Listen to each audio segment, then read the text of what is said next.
Ukrainians are marking the first anniversary of the beginning of protests, which eventually toppled former Moscow-compliant President Yanukovych, but also ruminating about how the country has changed since his ouster in February.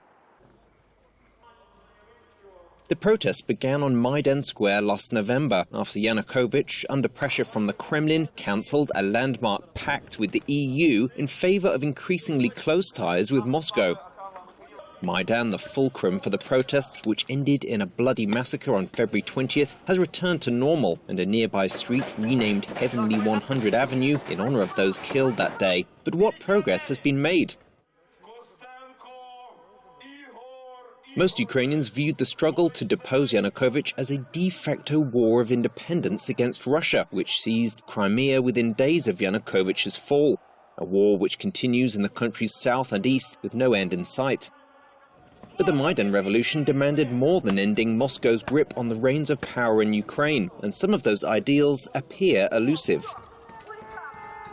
New President Petro Poroshenko has promised to deliver root and branch reform, but a semi-feudal oligarchical system, although weakened, remains in place, and frustration is growing that endemic corruption is yet to be properly tackled.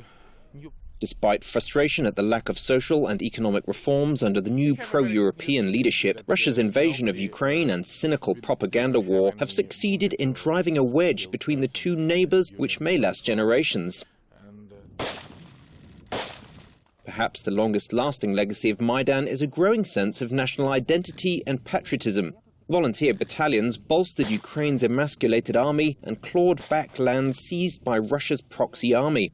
The Ukrainian army, spurred on by the fervent support of the country, continued to block an alleged Kremlin plan to seize Ukraine's Azov coastline and strategic port of Mariupol. The country's new government argued that with a war raging in the east, more time is needed to deliver on repeatedly promised reforms. But many Maidan activists are warning that the clock is ticking and that the government must deliver soon before it's too late.